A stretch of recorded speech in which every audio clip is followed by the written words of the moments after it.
Bismillahirrahmanirrahim. Alhamdulillahirabbil alamin. Allahumma shalli wa sallim ala sayidina Muhammadin miftahi babi rahmatillah adada ma fi ilmillah. Salatan wa salaman daimaini bidawami mulkillah wa ala alihi wa sahbihi.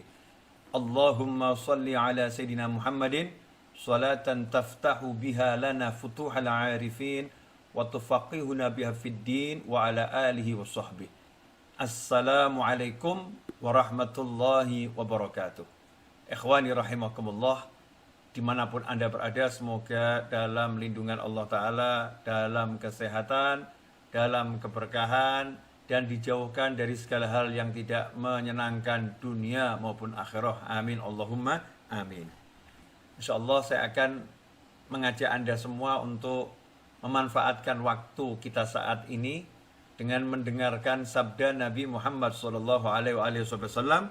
Mudah-mudahan kita mendapatkan keberkahan yang besar dari Allah Subhanahu wa Ta'ala.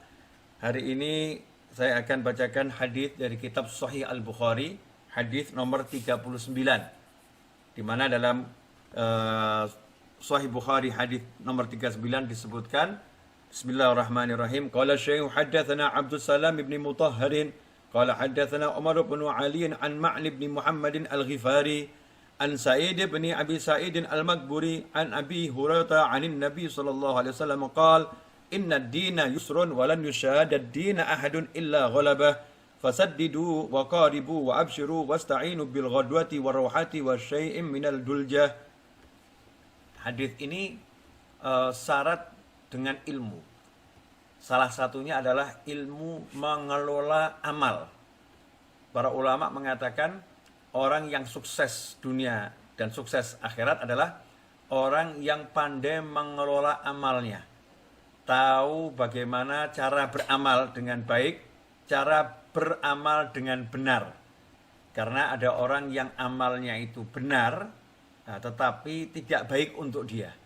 Ada yang amalnya baik, tapi sayangnya melakukannya dengan cara yang tidak benar.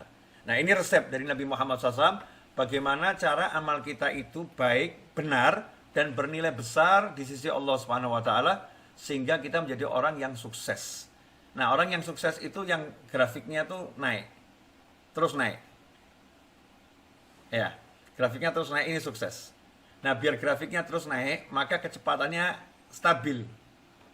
Ya, kecepatannya stabil. Dia akan kuat sampai ke atas, dia akan kuat sampai ke puncak, nggak akan turun. Nah, ini ada orang-orang yang dia amalnya di awal kenceng, Masya Allah, amalnya kenceng, tahajud ya sepanjang malam. Begitu umurnya tambah 10 tahun, mulai rokaatnya kurang 200 rokaat, atau bahasa Jawanya ambyuk amalnya, terjun bebas amalnya. Ada orang yang tadinya puasanya Masya Allah hebat, Senin puasa, Kamis puasa, Senin puasa, Kamis puasa. Begitu umurnya tambah 20 tahun, puasanya Senin juga enggak, Kamis enggak juga puasa. Ternyata puasanya mungkin setahun cuma 2 kali.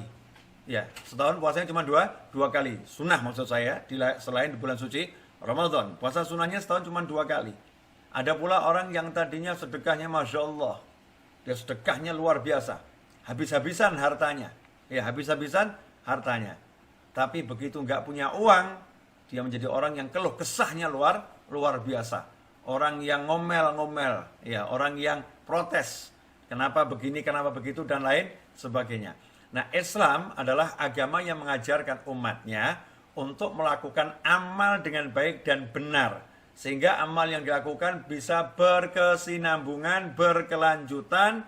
Amal yang dilakukan tidak membuat manusianya, orangnya menyesal ya di kemudian hari. Bisa terus ridho, bisa terus senang, bisa terus bahagia. Gimana caranya? Hadis ini. Coba kita perhatikan bersama-sama sabda Nabi Muhammad SAW. Inna dina yusrun. Sesungguhnya agama itu mudah. Agama Islam itu agama yang mudah. Ini yang harus kita sampaikan pada diri kita, kepada masyarakat, kepada semuanya. Islam itu mudah. Mudah, tapi jangan dibuat mainan, ya. Aturannya mudah, tapi jangan kamu permainkan aturan agamamu. Mudah dalam arti dibandingkan dengan aturan-aturan syariat sebelumnya.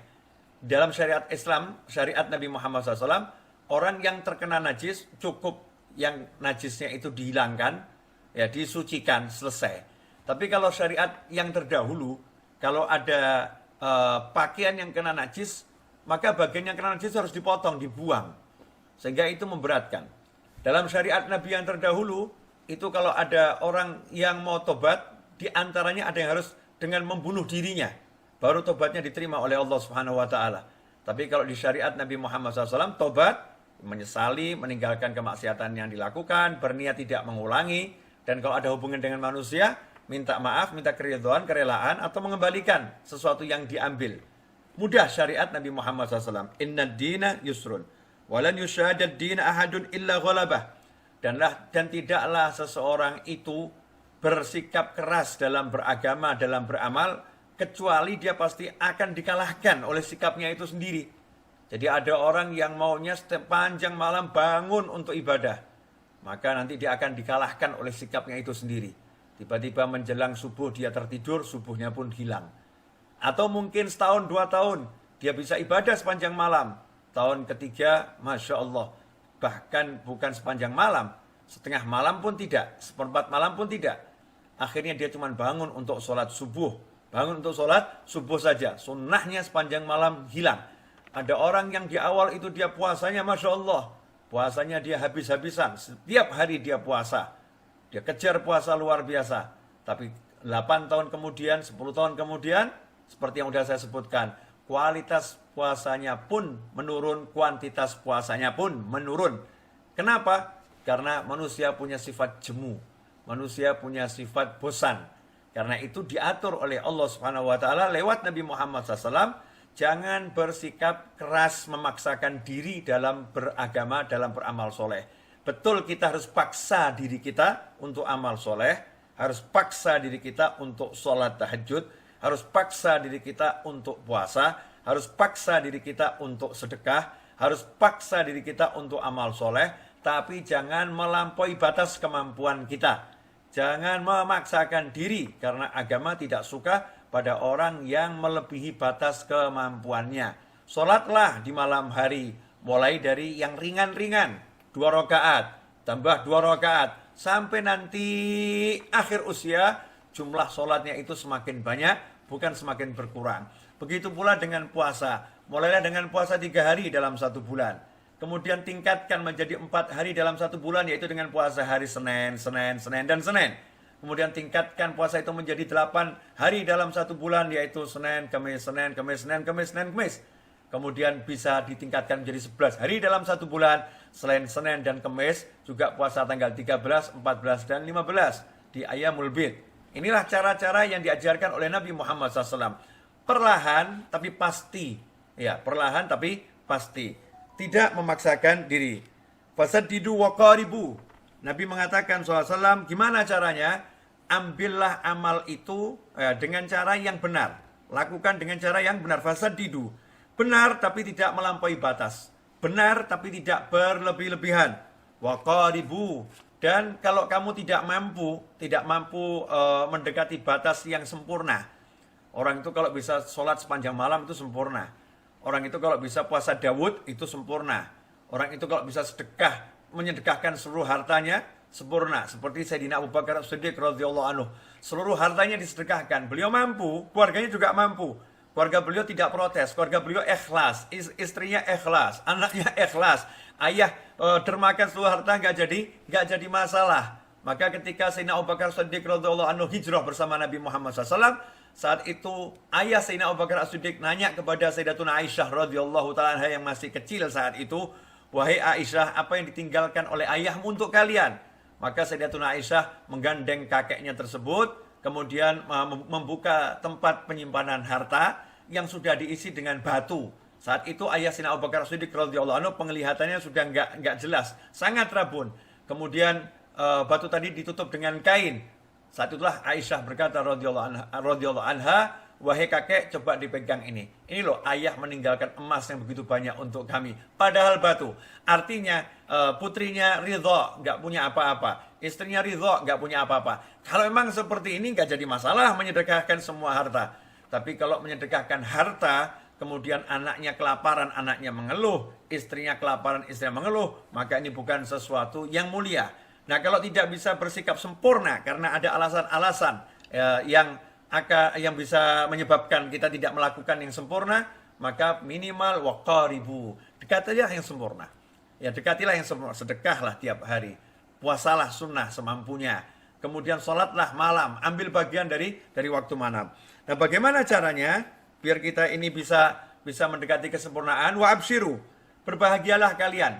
Jangan merasa sedih kalau kemudian tidak bisa sempurna, nggak bisa sholat sepanjang malam. Tenang, berbahagialah. Kalian akan dapatkan semua pahala itu karena punya niat yang kuat. Caranya bagaimana? Wasta'inu bil ghadwati warrohati wasyai'im minal duljah.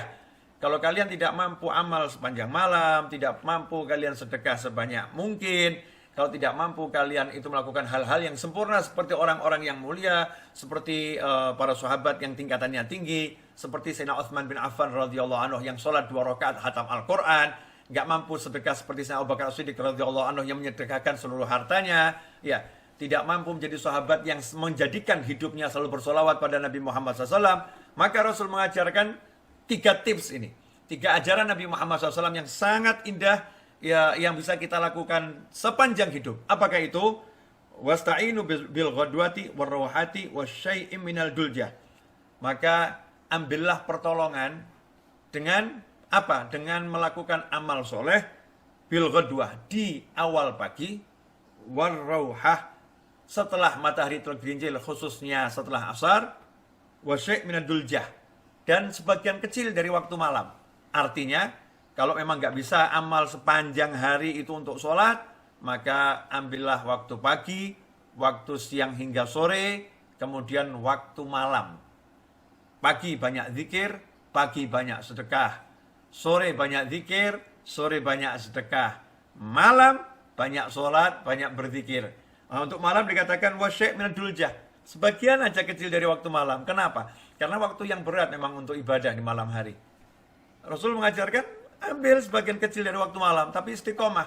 Nah, ini kalau kita lakukan pagi istiqomah, sore istiqomah, malam istiqomah, walaupun cuma sebentar, setiap hari seperti itu, ini orang yang pandai mengelola amalnya. Sabda Nabi Muhammad SAW, wa absyiru, bergembiralah, karena akan mencapai derajat yang tinggi di sisi Allah Subhanahu wa Ta'ala. Ikhwani rahimakumullah. Mudah-mudahan yang saya sampaikan ini bisa dipahami dan kita diberikan pemahaman yang benar dan berkah oleh Allah Subhanahu wa Ta'ala, sehingga kita mulai menata kembali amal kita, karena umur akan terus bertambah dan kita akan semakin tua. Ya, kita akan semakin tua, jangan sampai menjadi seorang yang tambah tua, tambah turun ibadahnya. Tetapi kita harus berusaha, semakin tambah umur, semakin continue, semakin istiqomah ibadah kita. Semoga Allah berkati kita semua. Saya minta maaf atas segala kekurangan dan kesalahan. Wa'alafu minkum, wassallallahu ala sayyidina Muhammadin, wa alihi wasallam, walhamdulillahirabbil alamin, wassalamualaikum warahmatullahi wabarakatuh.